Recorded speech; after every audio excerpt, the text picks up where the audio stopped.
Quiero invitarles que por favor ustedes puedan abrir sus Biblias en el libro histórico de Hechos.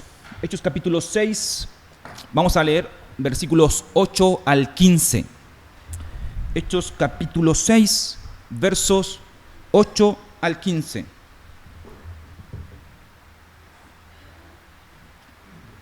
Dice así el texto, si tú lo tienes ahí visualizado, creo que está por acá igual, ¿no? ¿Sí? Perfecto. Versículo 8 dice así: Esteban, hombre lleno de gracia y de poder de Dios, hacía grandes prodigios y señales milagrosas entre el pueblo. Con él se pusieron a discutir ciertos individuos de la sinagoga llamada de los libertos, donde habían judíos de Cirene, de Alejandría, de Cilicia y de la provincia de Asia. Como no podían hacer frente a la sabiduría ni al espíritu con que hablaba Esteban, instigaron a unos hombres a decir: hemos oído a Esteban blasfemar contra Moisés y contra Dios. Agitaron al pueblo, a los ancianos y a los maestros de la ley. Se apoderaron de Esteban y lo llevaron ante el consejo. Presentaron testigos falsos que declararon: este hombre no deja de hablar contra este lugar santo y contra la ley. Lo hemos oído decir que ese Jesús de Nazaret destruirá este lugar y cambiará las tradiciones que nos dejó Moisés. Todos los que estaban sentados en el consejo fijaron la mirada en Esteban y vieron que su rostro se parecía al de un ángel. Hasta ahí solamente vamos a llegar con la lectura de hoy, versículo 15. Yo no sé si ustedes tienen sueños, deseos, proyección hacia el futuro. Si tú eres miembro de la Iglesia Presbiteriana Cristo el Salvador, tú deberías entender cuál es nuestro sueño, cuál es nuestro deseo. Si tú quieres ser parte de la Iglesia Presbiteriana Cristo el Salvador, yo te voy a comunicar cuál es nuestro sueño para que tú también te unas. Y si hoy día tú nos visitas, aún así tendrás un bonus track en relación a esto, ¿ya?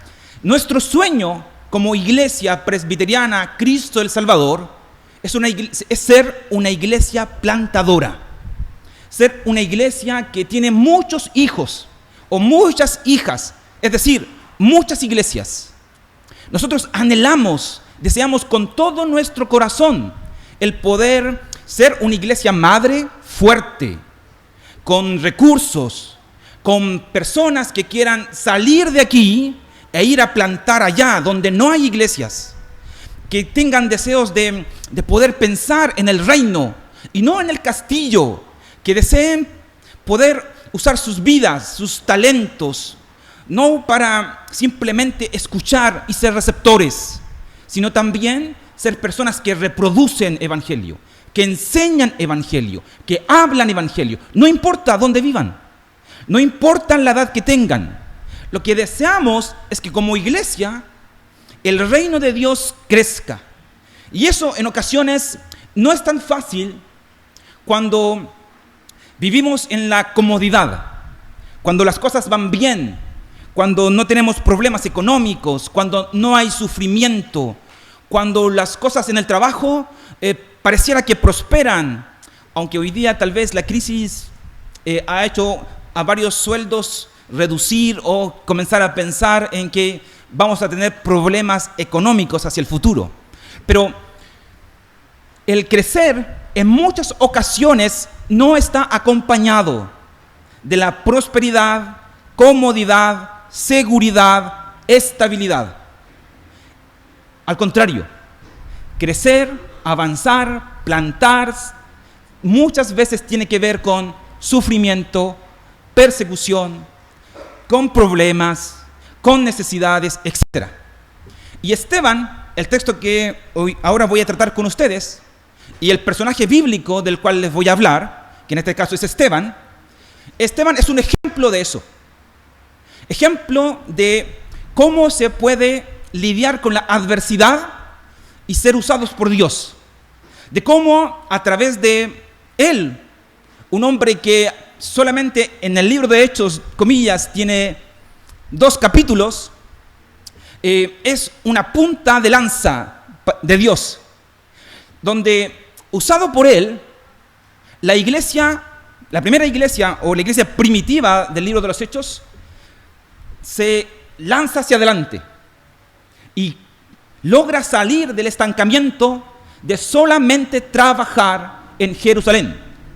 Hechos capítulo 6 y Hechos capítulo 7 son dos capítulos muy importantes en el libro de los Hechos. Yo no sé cuántos de ustedes ya leyeron el libro de los Hechos. ¿Pueden levantar la mano, por favor? Muy poquitos, ¿no? Parece que la serie no ha entusiasmado a muchos. Pero lo ideal sería que tú leas el libro de Hechos muchas veces. Y si lo haces, te darás cuenta que Hechos capítulo 6 y Hechos capítulo 7 son la bisagra, digámoslo así, de este libro, donde ocurren varios cambios hacia adelante. Y a través de Esteban se logran ver algunas diferencias que antes, en comparación a los apóstoles, no lográbamos observar. Por ejemplo, permíteme comentarte algunas cosas de manera rápida. Lo primero que tú logras ver, capítulo 6 y capítulo 7, es que hay un énfasis en temas religiosos. Esteban, a través de su defensa, que ustedes van a ver la próxima semana, capítulo 7, él va a marcar una diferencia entre cristianismo y judaísmo. Y él va a mostrarnos de que el cristianismo es muy distinto al judaísmo. Otro cambio que ustedes van a ver, capítulo 6 y capítulo 7, es un cambio de personajes. Hasta el capítulo 5, nosotros solamente habíamos conversado con Pedro y con los apóstoles. Pero Lucas, por un momento, decide enfocarse en Esteban, aquel que había sido ordenado para cuidar las mesas, y él comienza a trabajar en estos dos capítulos. Y pareciera que Esteban es un personaje muy importante para Lucas, porque en estos 5 o 6 versículos de Hechos capítulo 6, él por lo menos muestra 6 características de Esteban. Un hombre lleno de fe, un hombre lleno del Espíritu Santo, un hombre de gracia, un hombre de poder, un hombre de sabiduría, etc. Ya hemos dejado, en cierto modo, el lote, los 12, y lo estamos concentrando en este capítulo, en Esteban. Y en el capítulo 8 vamos a concentrarnos en Felipe, para luego pasar a Pablo, el gran evangelista. Pero Hechos capítulo 6 y capítulo 7 marcan una diferencia de personaje. Hay también una idea de oficio. Observen ustedes que en el capítulo 6, si es que tú no estuviste con nosotros, los primeros versículos, se nos dice a nosotros que Esteban fue ordenado para cuidar mesas. Es decir, no la mesa, ¿ya? Sino ayudar a viudas, servir a los necesitados, etc. Pero aquí Esteban no hace nada de eso. Esteban se caracteriza por ser un hombre que predica, hace prodigios, hace milagros, muy distinto a lo que se esperaba de alguien para el cual había sido ordenado para ayudar a las viudas, cuidar a los necesitados, etc. Pero también hay otro dato muy interesante en este texto de capítulo 6 y capítulo 7. Y es que por primera vez Lucas nos enseña de que hacer milagros y hacer prodigios es algo que no solamente se puede ver en Jesús, en el Evangelio, o en los apóstoles, capítulo 1 al capítulo 5, sino que aquí, en el capítulo 6, Esteban está haciendo milagros y prodigios. Y Felipe va a hacer también más adelante. Y eso es extraordinario. Porque lo que nos muestra esto es que Dios está cumpliendo su promesa. ¿Cuál es esa promesa? De que Él va a dar su Espíritu Santo no solamente a los apóstoles, sino a la iglesia. Y la iglesia, junto con Esteban, es decir, tú y yo, estamos llamados a testificar a través de la obra del Espíritu Santo, predicando y haciendo aquellas cosas que el Espíritu de Dios nos lleva a obrar y hacer. Por tanto, hay también aquí un cambio en relación al instrumento de Dios para llevar a hacer prodigios y milagros. Pero también hay una última cosa que quiero mostrarte, que el capítulo 6 y el capítulo 7 enfatizan a diferencia de los demás. Y es que aquí hay un progreso también de la maldad. Si ustedes recuerdan los versículos anteriores, el Sanedrín, cuando reprendió a los apóstoles en la primera instancia, capítulo 4, ellos solamente recibieron una amonestación. Luego que reprendieron a Pedro y a Juan, se encontraron con todos los apóstoles, capítulo 5, y allí ellos fueron lacerados o castigados. Sin embargo, capítulo 6 y capítulo 7 nos van a mostrar que Esteban no es solamente acusado, no es solamente castigado, él muere. Muere por el Evangelio. Por tanto, aquí ustedes observan también una progresión. Y este personaje de Esteban debería llegarnos a nosotros, a los huesos. Porque no estamos hablando de un apóstol. No estamos hablando de Jesús. Estamos hablando de una persona como tú y como yo. Pero que en este momento él se pone adelante para testificar del Evangelio. Y es usado por Dios para que la iglesia avance. Tú verás más adelante, capítulo 8, que gracias a Esteban, la iglesia deja de quedarse en Jerusalén y comienza a llegar a Judea, a Samaria y hasta lo último de la tierra. Y todo gracias a un hombre como Esteban, como tú y como yo. Lo que yo quiero enseñarte hoy día, a la luz de este gran personaje, y que a veces al parecer es tan poco valorado, es que en tiempos de oposición al Evangelio, de una posición agresiva, el Evangelio debe ser expuesto con amor, con claridad y con valor a un pueblo que en primera instancia te ama, pero que fácilmente luego es el primero en rechazarte. Y eso es lo que sucede con Esteban. Si ustedes miran el versículo 8 del capítulo 6, Esteban hace prodigios entre el pueblo. El pueblo es beneficiado por la obra y el ministerio de Esteban. Pero en el capítulo 13, 14, el pueblo le vuelve la espalda a Esteban, lo arresta junto con el Sanedrín y lo mata, igual que nuestro Señor Jesucristo. Es acusado de las mismas acusaciones de nuestro Señor Jesucristo y es muerto. A pesar de que todo su ministerio se destaca en amor, claridad al predicar el Evangelio y valor, cuyos atributos yo deseo que tú puedas hoy día impregnarte de aquello, puedas tú vestirte de aquello y decir: yo quiero amar a aquellos que me odian, yo quiero predicar con claridad, no de manera ambigua, a mis compañeros, amigos, colegas que tanto necesitan del Evangelio. Quiero levantarme cada mañana con valor, con valentía, porque quiero yo levantar la bandera del Evangelio y ayudar a tantos que hoy día no tienen esperanza, que ven la televisión, que observan que cada día nuestro país se vuelve más crítico y no hay nadie que hable de: mira, Jesús, Cristo puede ayudarte. Todos esperan que los políticos, el presidente tome algo, haga algo y por arte de magia cambie nuestra situación. Sin embargo, ustedes y yo sabemos que eso no es posible.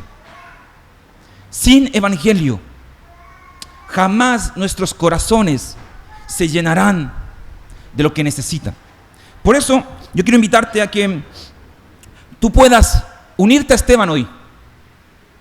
Puedas unirte a Esteban y predicar a este pueblo necesitado. Y a la luz de eso yo quiero mostrarte 5 cosas a la luz del texto, de cómo nosotros podemos predicar con claridad, con amor y con valor a nuestro pueblo, a nuestro Chile, a nuestro Temuco. Y la primera cosa es versículo 8. Mira tú, por favor, por un momento, versículo 8. No sé si tú lo tienes ahí. Yo quiero que lo leas conmigo. Dice así el versículo 8. 1, 2, 3. Dice así. Esteban, hombre lleno de gracia y de poder de Dios, hacía grandes prodigios y señales milagrosas entre el pueblo. Lo primero que yo quiero enseñarte a la luz de este versículo es que nosotros predicamos con amor, con claridad y con valor cuando estamos llenos, cuando lo que tú haces está lleno de gracia y de poder de Dios.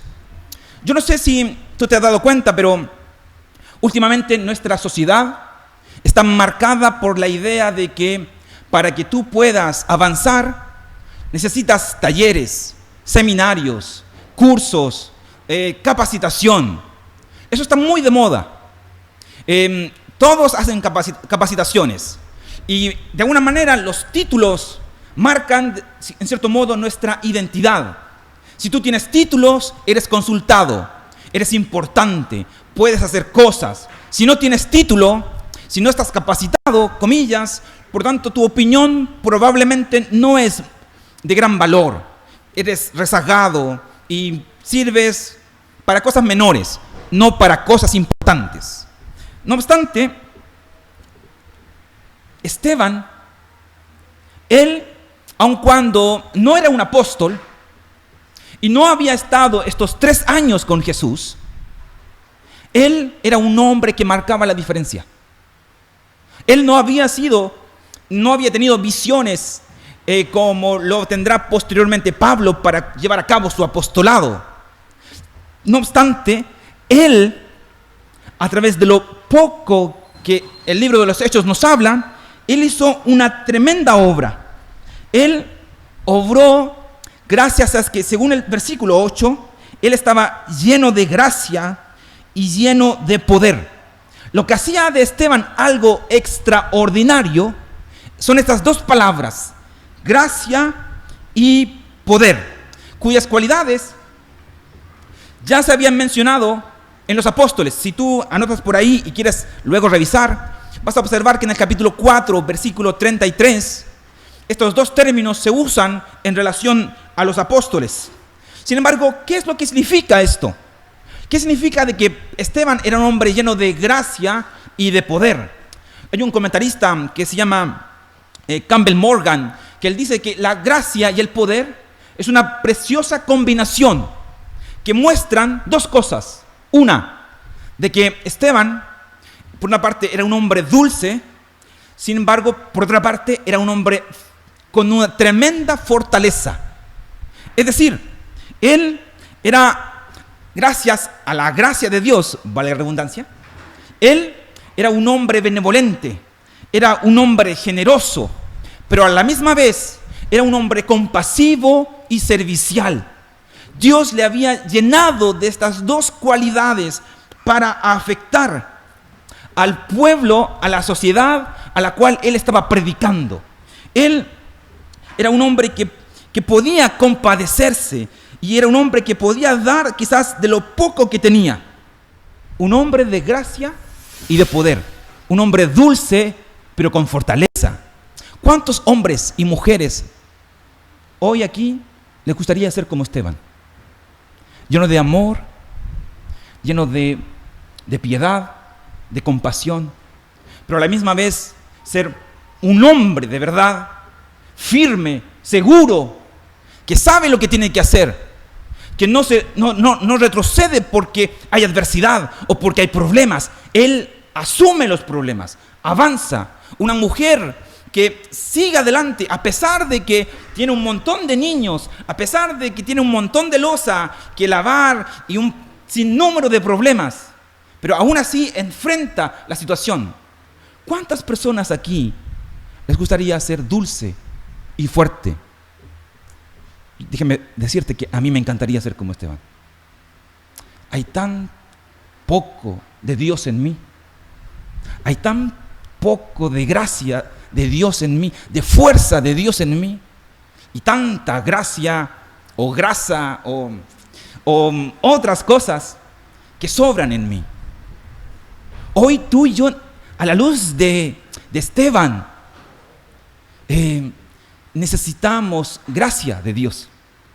Necesitamos poder de Dios para que de esa manera, en las cosas que hagamos, nuestro pueblo sea afectado, nuestro Temuco, nuestro Chile sea afectado por ti y por mí.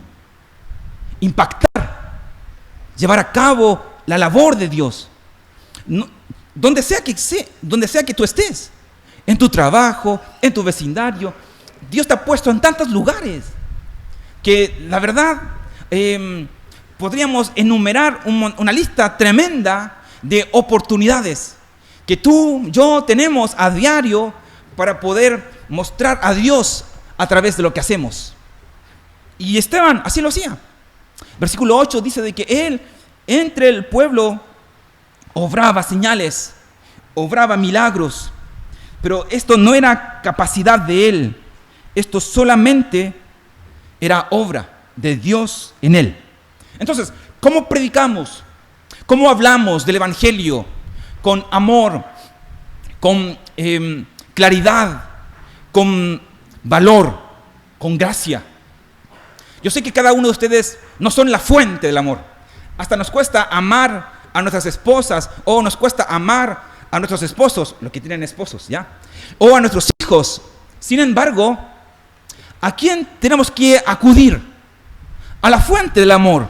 Y esa fuente de amor, de gracia, está en Dios.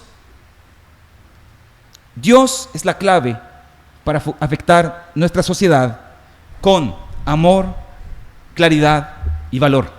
Segunda cosa que quiero mostrarte en el texto, y es que una segunda manera en que nosotros podemos hablar a través del amor, la claridad y la valentía, está en el versículo 9 al 12. Quiero que por favor nuevamente tú tomes el texto y lo leas conmigo. Dice así el versículo 9 al 12, todos juntos por favor.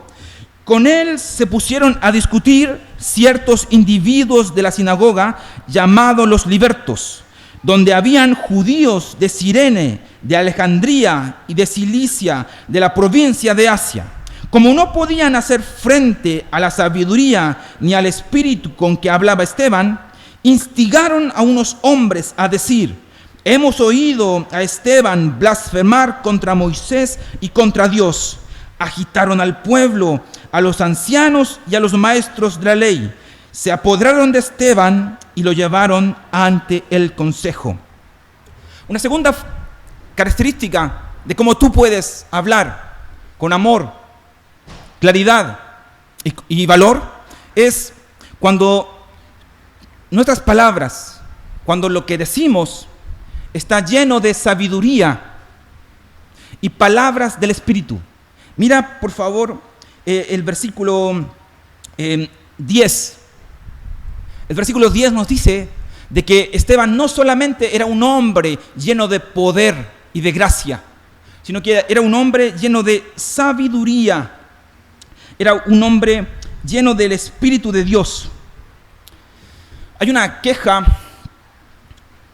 de D.L. Moody, que comúnmente habla él de que en nuestra sociedad hay cristianos mudos, que les cuesta hablar del Evangelio, que les cuesta decir a sus amigos y a sus enemigos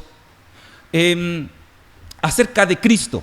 Él dice de que nosotros somos capísimos en hablar de política, hablar de fútbol, hablar de arte, hablar de nuestro oficio. Pero cuando tenemos que hablar acerca de Cristo, Evangelio, somos como hijos mudos, creyentes mudos.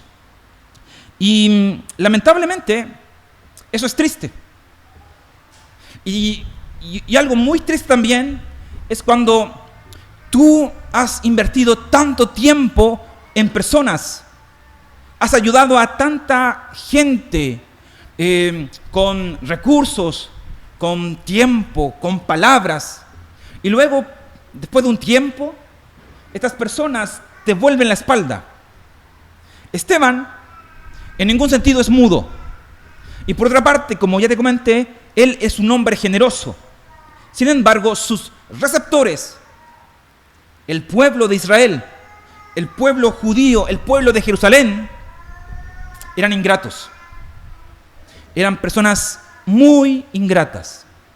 Porque así como se beneficiaron, como te comenté yo anteriormente, ahora en este texto se nos dice que ellos se dieron vuelta a la chaqueta y le dieron la espalda. Hay un autor que se llama Benavente, que escribe un libro que se llama El demonio fue antes ángel. Y él dice que el mal pago añade méritos a las buenas obras. Y esto es muy cierto en Esteban. Esteban hizo obras, sirvió, ayudó. Sin embargo, el pago que recibió fue muy triste.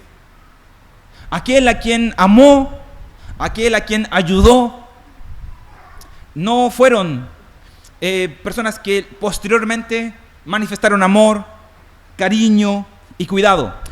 Observen ustedes que anteriormente, el texto de Hechos, capítulo 1 al capítulo 5, una de las razones de por qué el Sanedrín no podía tomar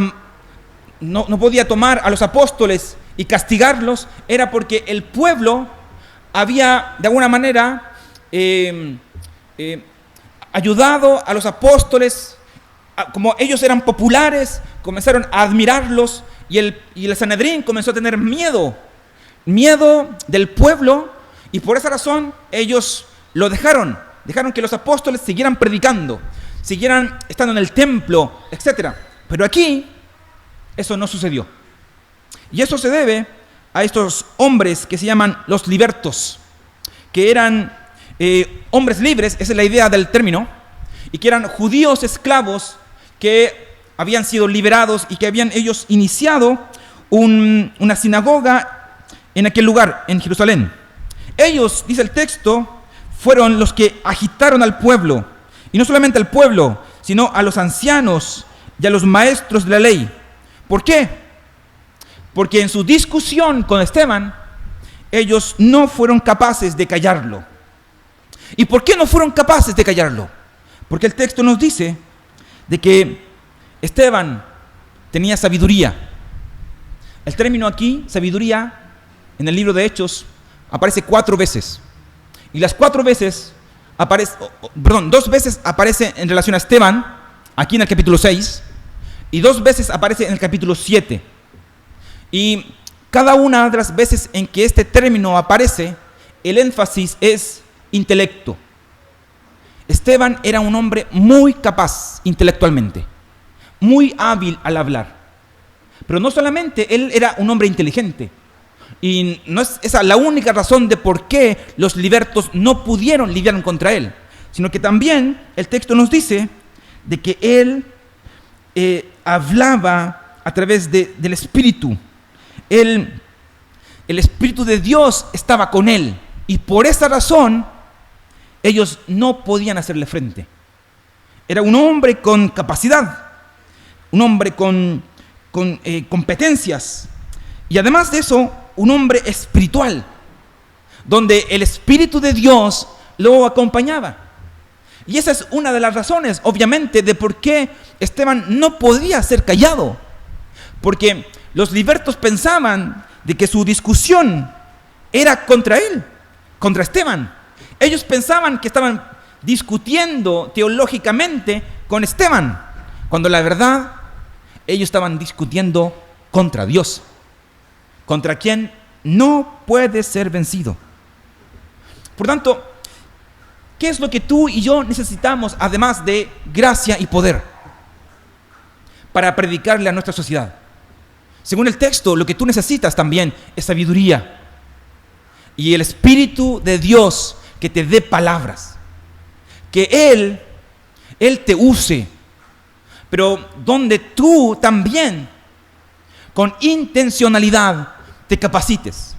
Por esa razón es muy bueno que tú participes, por ejemplo, de los diplomados que nosotros hemos tenido acá. Por eso también es muy bueno que tú vengas a los Crece y puedas leer la Biblia y profundizar en el texto. Por eso es muy bueno que tus devocionales sean tiempos de calidad, donde Dios te hable y te use para poder luego hablarle a otros. Por eso es muy bueno que tú no solamente te dejes usar por Dios, sino que te prepares para ser usado por Dios. Esteban es un ejemplo de eso. Esteban predicaba con amor, con claridad y valentía, porque tenía la capacidad de poder llegar a las personas. No era alguien que simplemente chocaba, no era alguien que se metía sin permiso, atrevido o tal vez inapropiado, sino que él entendía los tiempos, sabía cómo hablar, tenía sabiduría. ¿Cuánta gente hoy, cuánto creyente necesita hoy un poco de tino para poder entender las circunstancias, las situaciones, cuándo hablar, cuándo guardar silencio? Pero cuántos de nosotros hoy necesitamos del Espíritu de Dios para que las palabras que pronunciemos produzcan efecto y no sean solamente palabras de hombre, palabras humanas, palabras que vuelvan vacía. Entonces, el cambio no consiste solamente, si queremos servir a nuestra sociedad, no solamente tenemos que hacer, como versículo 8, hacer cosas en el poder de Dios y con la gracia de Dios, sino que también tenemos que aprender a decir las cosas, como aparece aquí en el texto, sabiamente y a través de su Espíritu. Pero hay una tercera cosa que quiero mostrarte. Mira tú, por favor, versículos 13 y 14. Léelo tú conmigo, por favor. Dice así el versículo 13 y 14 en relación al juicio de Esteban. Y presentaron testigos falsos que declararon: este hombre no deja de hablar contra este lugar santo y contra la ley. Y le hemos oído decir que ese Jesús de Nazaret destruirá este lugar y cambiará las tradiciones que nos dejó Moisés. En relación a eso, observa que una tercera cosa. No solamente Esteban es un hombre que hace cosas, prodigios y señales. Y en segundo lugar, Esteban no solamente es un hombre que habla con sabiduría y usado por el Espíritu de Dios, sino que además de eso, a la luz de este texto, nosotros podemos ver de que Esteban era un hombre que no solamente hablaba, sino que él estaba interesado en aquello que hablaba, es decir, Cristo. Ustedes observan que aquí hay una acusación muy similar a la que Jesús recibió según Mateo, donde a Jesús se le acusaba de ir en contra del templo de Dios y de Moisés mismo, donde se habían malinterpretado las palabras de Jesús y en ese sentido el pueblo se había arremetido en contra de él. Esteban aquí está sufriendo lo mismo que sufrió Jesús, las mismas acusaciones, y él también tendría que aprender a perdonar igual que Jesús. Y eso es algo que tú y yo también tenemos que aprender. Si tú quieres seguir el camino de Esteban, si yo quiero seguir el camino de Jesús, quiero hacer el bien, quiero hablar bien y quiero hablar de Jesús, no solamente debo hacer eso, debo también prepararme para perdonar como Jesús. A Esteban lo odiaban, pero déjame decirte por qué lo odiaban. ¿Lo odiaban porque quería ser pinturita? ¿Lo odiaban porque hacía milagros y prodigios? ¿Lo odiaban porque, no sé, porque era feo, porque era bonito? No. A Esteban lo odiaban porque hablaba de Jesús. Y a ti te odiarán, y a mí me odiarán si hablo de Jesús. Yo no sé ¿A cuántas personas hoy tú ya le has hablado acerca de Cristo? Y no sé cuáles han sido las reacciones que tú has percibido. Pero hablar de Jesús es ganarse la enemistad de aquellos que no creen en Jesús. Hablar de Jesús es ganarse enemigos. Y esa es la mayor evidencia de que estás hablando de Jesús. Porque Jesús dice de que debido a que a Él lo odian, a ti también te odiarán. Y si tú no hablas de Jesús, entonces bien, happy, la vida sigue y serás feliz. Y no tendrás problemas, de verdad que no. Pero si tú quieres impactar a las personas, no solamente tienes que hablar de Jesús. ¿Y cómo tienes que hablar de Jesús? Poniéndolo a Él por sobre cualquier otra cosa, por sobre cualquier otro ídolo, para que te odien más. No es que yo deseo que te odien, ¿eh? Pero eso es lo que va a suceder. Los judíos amaban la ley. Los judíos amaban el templo. Esteban tocó la ley y tocó el templo y lo odiaron. Porque Jesús, para Esteban, era más importante que el templo. Para Esteban, Jesús era el cumplimiento de la ley y del templo. Esteban decía, ya no necesitamos templo, porque Jesús es nuestro templo.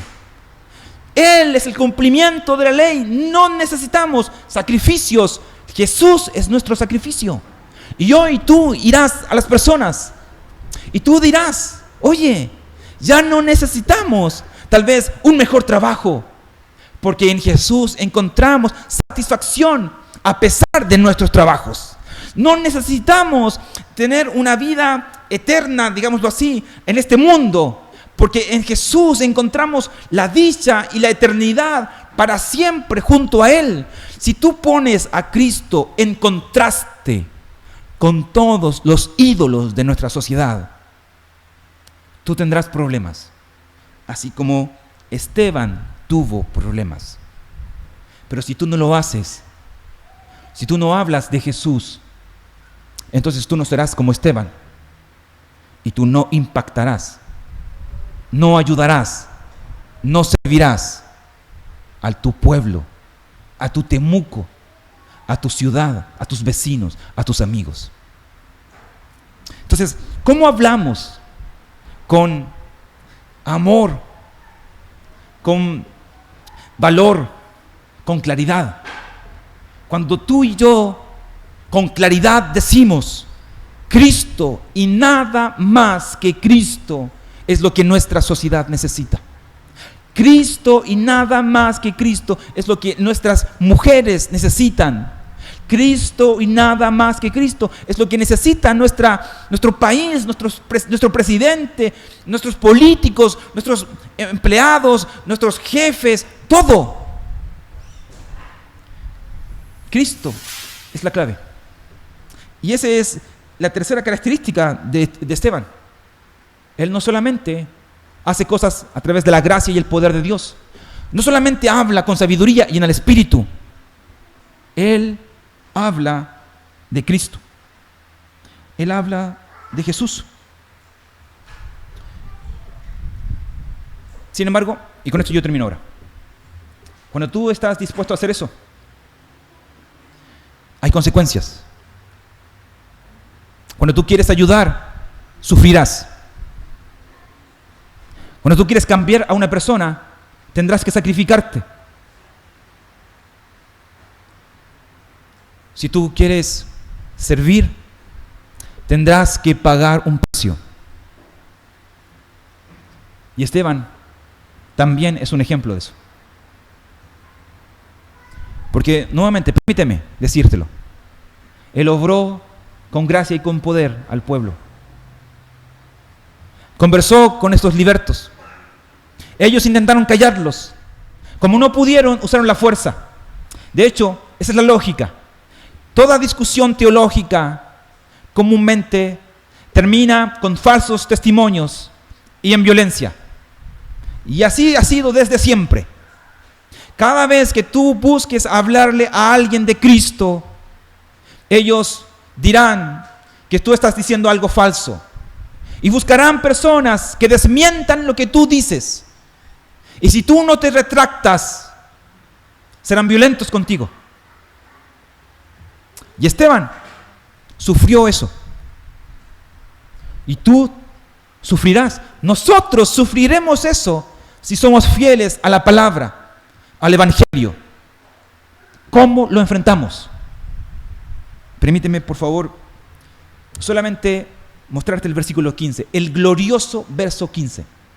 Versículo 15, aunque no dice nada de Esteban, dice mucho para ti y para mí.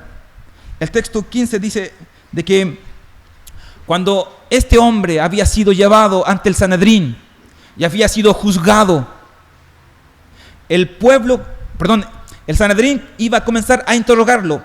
Capítulo 7 es un discurso completo de Esteban con respecto a su defensa, pero que al fin y al cabo termina en la muerte.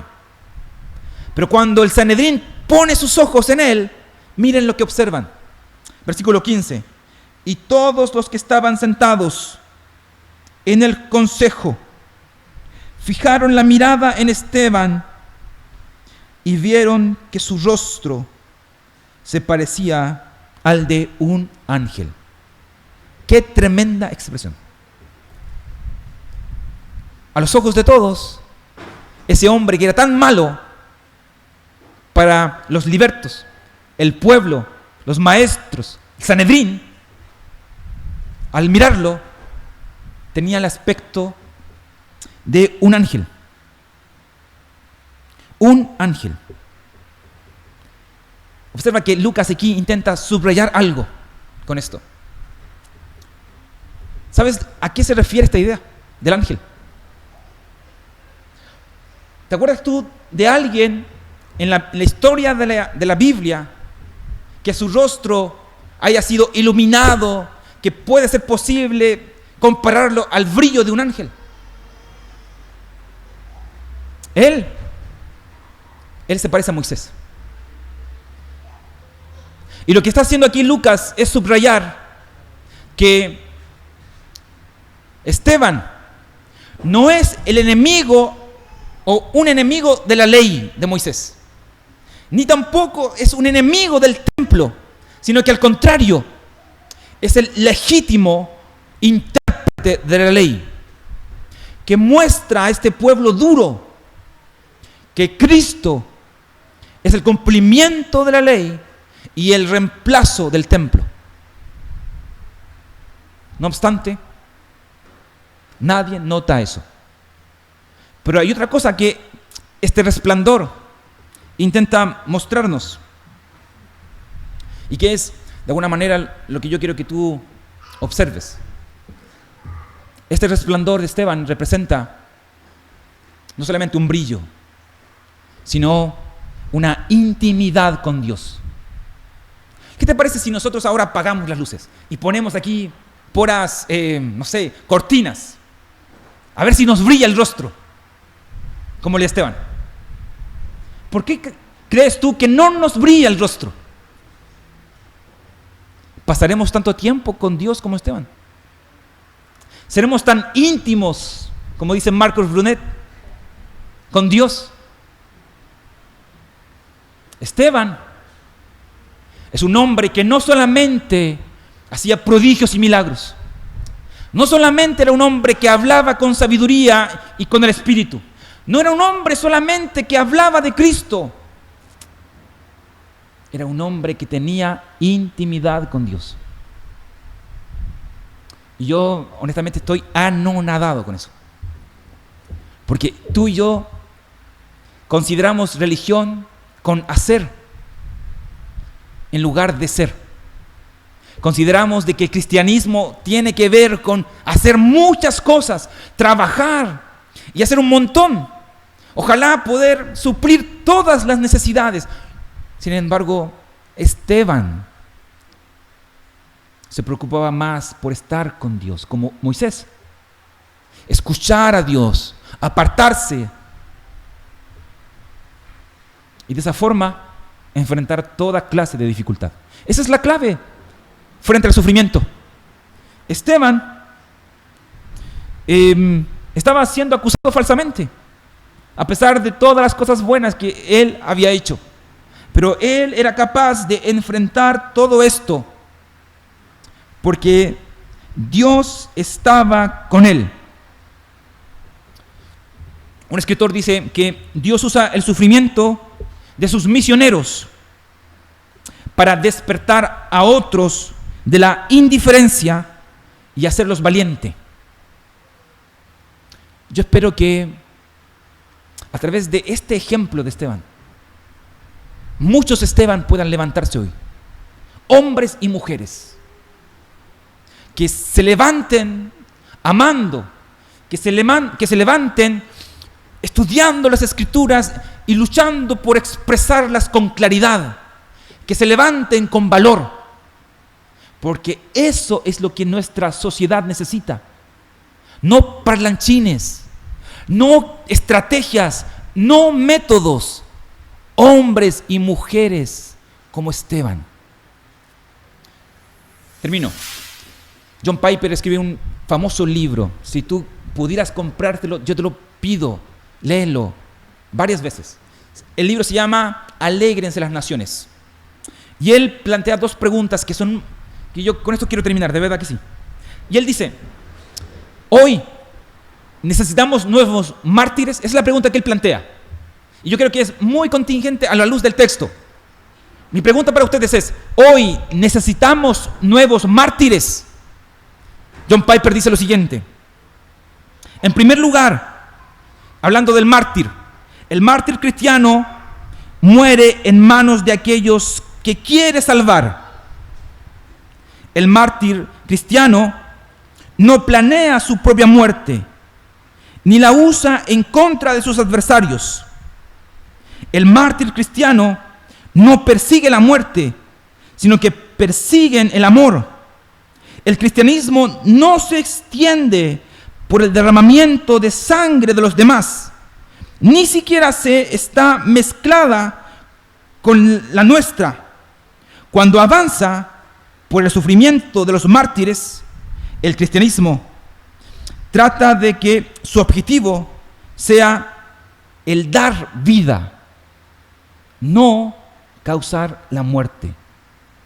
Él dice, necesitamos nuevos mártires, sí, pero mártires por amor, mártires que no den su vida por un capricho, por Cristo, que mueran no buscando la muerte, sino enfrentando la muerte por Cristo, y que lo hagan con un solo objetivo: no quitar la vida como los fanáticos religiosos, sino dar la vida. Cristo murió para que tú no murieras como Él murió, es decir, a causa de nuestros pecados. Pero por otra parte, Cristo murió para que tú siguieras su ejemplo y murieras por otros. Y eso tiene un sinnúmero de implicaciones. Yo espero en el Señor que el martirio de Esteban pueda llevar a la iglesia, a Cristo el Salvador, a levantar muchos Esteban, hombres y mujeres, que estén dispuestos a sacrificarse, a dar, a sufrir, a morir por Cristo, para que el reino crezca. No al castillo, reino, evangelio. Oramos.